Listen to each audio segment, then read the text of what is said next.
Have you ever, like, paused right in the middle of your morning commute and just realized you have absolutely zero memory of the last 3 blocks? Oh, yeah. Like you just woke up behind the wheel of your own life. It's a terrifying feeling. Exactly. You just operated on pure unconscious autopilot. And, I mean, we all build these incredibly rigid patterns into our lives. Right. The routes we take to work, the coffee we pour, the smiles we give to the exact same strangers every single morning. Yeah, and we do it because predictability feels like safety. But today, we're completely stripping away that illusion. We really are. We are looking at a story where a daily routine is actually the most dangerous thing you can have. We are plunging into a narrative where sleepwalking literally pulls a woman into the path of ancient deities. And on the flip side, where quiet, everyday routines are ruthlessly weaponized by people watching from the shadows. So, welcome to another deep dive. I am so excited for this one. Today, our source material is a thrilling excerpt from the story Chasing Death, episode 56, The Scent and the Seized. And what a title, by the way. Right. It is just a masterclass in tension. It blends these deeply intimate character struggles with massive apocalyptic geopolitics and ancient magic. So our mission today is to dissect the intersecting destinies of two completely innocent women, Lila and Asha. And neither of them asked to be part of a grand geopolitical struggle. No, not at all. But we're going to explore the mechanics of how larger-than-life forces manipulate, protect, or just entirely destroy the innocent people caught in their blast radius. Let's step into the dark. Okay, so the author wastes zero time setting an incredibly oppressive atmosphere right from the jump. Oh, it's so heavy. The opening places us beneath this shroud of ink-black night. We're surrounded by ancient burial mounds and a ruined temple. And the silence described here, it isn't just quiet, it's a physical weight. Yeah, it basically smothers sound. Imagine standing in the middle of that suffocating darkness, because that is exactly where we find Lila. She is completely alone. Completely alone, absolutely terrified, and entirely unaware of how she even got there.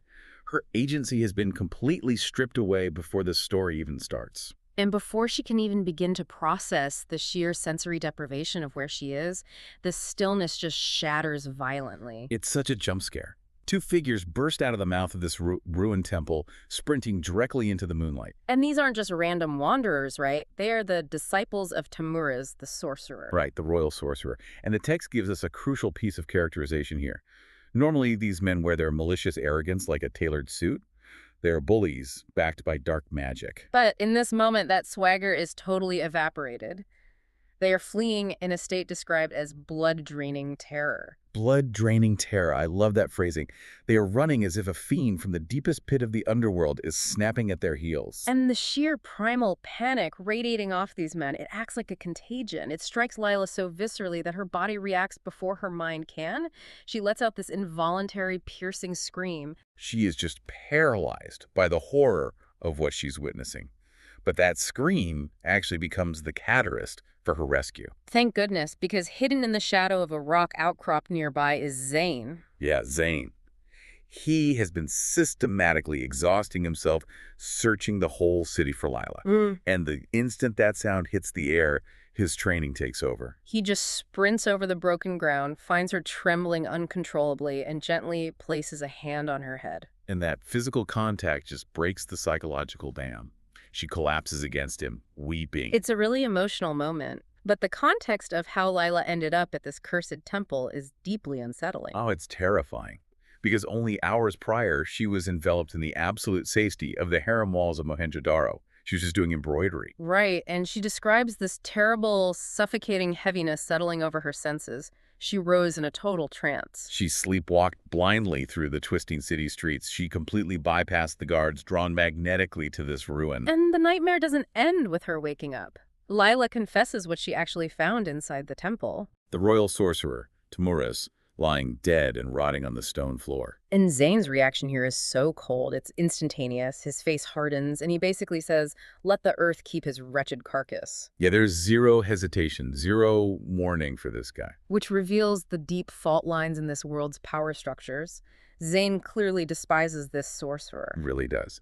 But the mechanism of Tamuras' death is where the story shifts from a thriller into, like, profound mythology. Yes, because Lila was about to be murdered by Tamuras without a shred of mercy. She only survived because of the magnificent Serpent King. Okay, let's unpack this because it is wild. The Serpent King is the sacred deity of the Harappa temple. This ancient subterranean god. Right, and he literally woke up from beneath the Earth's foundations for one highly specific reason. The sound of Lila's weeping disturbed his sleep. It's incredible. She didn't perform a ritual. She didn't offer a sacrifice. Exactly. Her raw, unfiltered grief just bypassed every mortal barrier and resonated directly with the divine. It's almost like Lila triggered a supernatural customer service escalation. Oh, that's funny. Like she didn't even know she was in danger, but her tears went straight to the manager of the earth. That is a crucial distinction, though. This immense being rises from the depths specifically to take up her cause, entirely moved by her sorrow. Zayn recognizes the Serpent King immediately as a sacred entity, one known for showing boundless mercy to those in profound pain. I do have to push back on Zayn's absolute reverence here, though. Oh, how so? Well, Lila expresses regret that she didn't ask the Serpent King more questions about what was happening. And Zayn shuts that down immediately, claiming the divine doesn't share its mysteries with mortals. Right, he's very strict about that. But look at the staggering convenience of this scenario. Yeah. This endlessly merciful god intervenes to save Lila, but is perfectly content to let the sorcerer rock. He didn't show mercy to Tamuras, that's for sure. Exactly. It raises a massive question about the economy of salvation in this world. Is absolute weeping innocence the only currency this deity accepts? Well, what's fascinating here is that the text is setting up a brilliant juxtaposition. It's comparing two fundamentally different categories of power. Okay, break that down for me. Tamuras the sorcerer wields magic that is corrupt, unnatural, and ultimately finite. I mean, it rots where it falls. But the Serpent King represents power that is pure, primal, and tectonic. Ah, I see. In a world where humanity is basically playing with dark parlor tricks, the Serpent King is the earthquake. And Zayn understands that mortals do not interrogate earthquakes. That's a great point. You don't demand a moral ledger from the earth itself. You just bow your head and survive the tremor. Exactly. But surviving the tremor is one thing, managing the fallout is another entirely. Oh, for sure. So Zayn guides Lila back to the sprawling palace of Mohenjo-daro, where the queen is frantic. And they both know instantly that they cannot tell the ruling monarch that a subterranean snake god just executed her royal sorcerer. Confessing that would totally shatter the illusion of the crown's authority. Yeah, if the queen learns that ancient gods are waking up and passing lethal judgment within her borders, absolute panic ensues. So Lila constructs a remarkably tight cover story. She claims her childhood sleepwalking affliction flared up, carrying her exceptionally far into the dangerous wilderness. And Zayn corroborates the lie without missing a beat.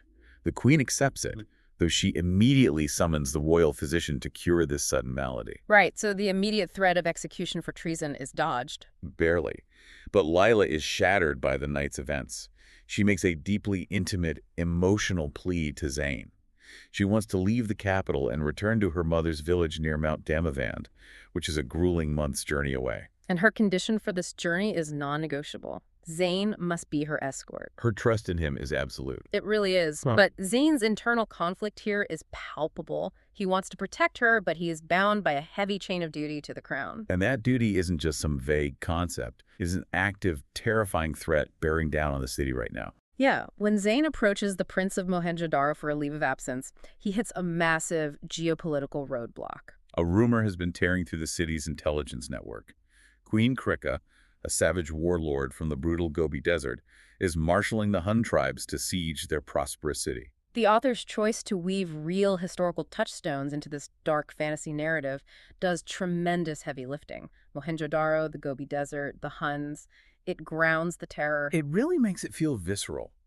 The elders from Lila's village actually recount histories of these hordes descending on thriving metropolises like locusts. Burning infrastructure, plundering centuries of wealth, and leaving nothing but ash.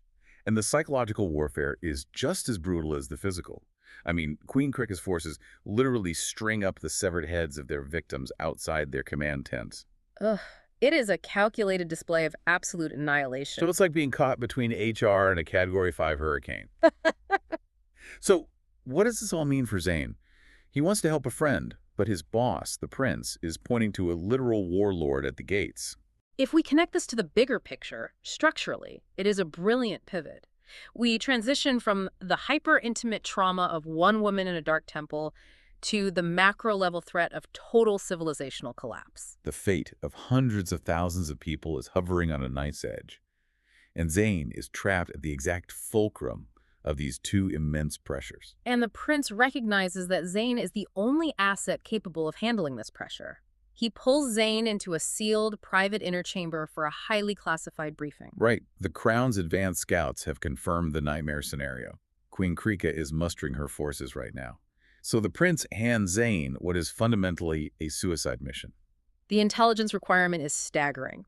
Zayn must cross incredibly hostile terrain to the edge of the Gobi Desert, infiltrate the gathering horde completely undetected, count their warriors, assess their armaments, and calculate their exact marching schedule. I mean, we're talking about a journey that normally takes a merchant caravan 6 brutal months just to reach the borderlands. 6 months. But to compress that timeline, the prince offers a stable of elite, prize-winning racing dromedaries engineered for impossible stamina. Zayn accepts, agreeing to deploy in the pitch-black hour before dawn. But he leverages his value to negotiate a loophole. He realizes that Lila's village at the foot of Mount Damavand lies directly on the northern route toward the Gobi. Ah, clever. Very. He maneuvers the prince into allowing Lila to travel securely in a wooden litter with his unit. He fulfills his intimate duty to protect her while simultaneously launching his geopolitical mission for the crown. Now, here's where it gets really interesting, at least from a military tactics perspective. Yeah. Zayn specifically requests to operate as a lone wolf. Which makes sense. Right. If the goal is absolute, invisible infiltration behind enemy lines, one man moving like a ghost is the logical choice. But the prince denies the request. He denies it. Instead, he assigns 12 heavily armed elite soldiers to accompany Zayn, along with this pack of highly visible prize-winning camels. Yeah, that seems counterintuitive. Isn't that like trying to sneak through hostile territory in a brightly lit parade float? I mean, you are virtually guaranteeing you will draw attention. Yeah. How does the prince justify this? This raises an important question about leadership and risk management. It reveals the cold, statistical calculus of high-level leadership. The prince is actively playing the odds. How so? He explicitly tells Zayn that the geography between them and the Gobi is a guaranteed killer. The desert does not miss. The prince has calculated that a lone man will almost certainly die of exposure, thirst, or terrain hazards before ever seeing a single Hun. Oh, wow. So he is sacrificing the tactical advantage of stealth for sheer environmental survivability. Precisely. Discovery by the enemy is a potential killer, right? It's a variable risk. Dying to the desert is a fixed risk. That makes total sense. The prince doesn't just need Zayn to infiltrate the camp. He needs Zayn to survive the return journey to deliver the actionable intelligence. So the 12-man escort and the elite beasts are a massive, calculated resource expenditure solely designed to keep his best intelligence asset breathing. Exactly. Just long enough to complete the mission. It is a chilling look at how leaders strip away humanity to play the numbers. He's basically saying, I will risk you being slaughtered by the enemy, because the math says the desert will kill you first. It's ruthless. But under these intense parameters, the mission launches. They slip out of the city gates in the pre-dawn mist. Zayn is riding toward almost certain death, but Lila, inside her enclosed litter, is finally moving toward safety. She is heavily shielded, surrounded by the best warriors of the realm. But the narrative does not let us rest in that feeling of security. No, it immediately shatters that comfort by dragging our perspective miles away to the ancient city of Harappa. And this is where we meet our second innocent woman, Asha. If Lila's story is about escaping the dark, Asha's story is about the dark finding you in the broad daylight. Such a good way to frame it. Think about your own morning routine. The alarm goes off, you walk the dog, you hit the same coffee shop at 8:15 a.m. You don't think about it. You're just on autopilot. Right. Asha is a shepherd girl, living a beautifully simple, contented life. She wakes, fetches water with her clay pitchers, milks her flock, and guides them to the pasture. She is entirely oblivious to the fact that her predictability has made her a target. She isn't just being watched, she's being meticulously mapped. The text introduces a network of secret agents serving someone referred to as the one-eyed Egyptian prince. Ooh, ominous. Very. And these spies have spent days dissecting the anatomy of Asha's life. They know every footstep, every pause, every interaction of her daily schedule. The methodology is identical to modern digital data harvesting. It's just executed in antiquity. Oh, absolutely. Today, algorithms track where your phone is at 2 p.m. to serve you a targeted ad. These spies mapped her physical location to serve her a targeted ambush. It's terrifying. They sit in a bustling caravanserai, casually debating the linguistics of her kidnapping as if they are discussing the shelf life of a cargo shipment of grain. The clinical detachment of that conversation is what makes it so horrifying. The lead spy possesses a highly refined, non-lethal narcotic. And his subordinates voice a logistical concern. They say, well, if we keep her continually drugged for the entire multi-week journey across the desert to Egypt, she might die. And they aren't worried about the moral atrocity of murder. They're worried about the professional embarrassment of delivering a corpse to their master. Exactly. The lead spy brushes off the concern with terrifying arrogance. He boasts that his chemical formulation is so flawless, she could be rendered unconscious 1,000 times and wake up perfectly intact. They've engineered the perfect crime. And the trap they set at the spring, the one place she visits without fail every single morning, it is psychologically devastating. The lead spy doesn't use a net or a club. He disguises himself in filthy rags, playing the role of a blind, desperate beggar. He weaponizes her own humanity against her. He really does. When Asha arrives at the spring, she is humming a folk tune, completely at peace with her world. The spy steps from the brush and begs pitifully for a single drop of water. And Asha, whose core defining trait is her boundless empathy, immediately rushes to relieve his suffering. She doesn't hesitate for a second. She fills a clay bowl to the brim with cool water and offers it to him with this unguarded, radiant smile. And what does he do? He drinks deeply, loudly calls down blessings upon her, and then intentionally fumbles the bowl, dropping it into the grass. The psychological manipulation is just flawless. It's so cruel. The exact millisecond she bends down to help this poor blind man recover his bowl, the illusion drops.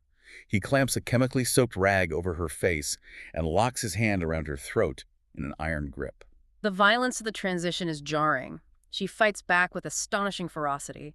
The text describes her twisting in his grip like a fish thrashing in a net, fighting for her life. But the narcotic is engineered for instant suppression. Her muscles go slack, her resistance melts away, and his hidden accomplices surge out from the brush. They toss her unconscious body into a prepared camel litter and vanish into the trackless desert before the dust even settles. It is a gut-wrenching sequence because her greatest strength, her immediate reflexive compassion for a vulnerable stranger, that is the exact mechanism they use to destroy her. When we place Lila's fate next to Asha's, the thematic contrast the author presents is deeply provocative. It really makes you think. Both are entirely innocent women swept up in the machinations of forces vastly larger than themselves, but analyze the divergent outcomes of their vulnerability. Yeah, let's look at that. Lila's vulnerability was absolute despair. Her terrified weeping in the ruins of a temple resonated with an ancient subterranean god. The earth itself intervened to shield her from corrupt magic. But Asha's vulnerability was her active, radiant goodness. And that active goodness did not wake a god. It only highlighted her as a prime target for the cold, calculating greed of humanity. Lila is saved by the mysterious mercy of the divine, while Asha is swallowed whole by the ruthless logistics of an espionage operation. It forces a profound reevaluation of the routines we cling to. I mean, we all have an Asha's walk to the spring. Oh, definitely. We carve these predictable paths through our neighborhoods and our digital lives because routine offers the illusion of control. We think our little patch of the world is safe because it is familiar. But predictability is the exact vulnerability that allows larger systems to map our behavior.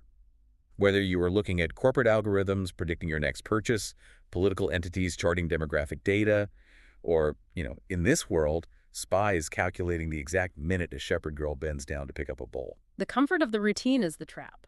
It really makes you wonder how much our lives we spend sleepwalking through these established patterns, completely oblivious to who or what might be charting our movements from the brush. We are so focused on the path ahead that we never look at the shadows on the periphery. And when those shadows finally move, when geopolitical strategies or covert agendas clash, the collateral damage is almost exclusively borne by the people who are just trying to live their quiet lives. The author drives that tragic reality home with one final, lingering image. As Asha is carried away in a dark, suffocating litter toward an incomprehensible fate in Egypt, her flock of sheep and goats are left completely alone at the spring. That part broke my heart. They huddle together, utterly bewildered, their mournful bleating echoing into the empty morning air. They are calling out for a master, a protector, who has simply ceased to exist in their world. It leaves you with a haunting question to carry with you.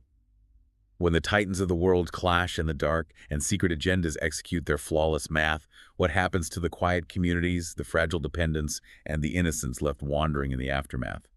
Take a close look at your surroundings the next time you walk your usual morning route. Thanks for joining us for this deep dive. We'll see you next time.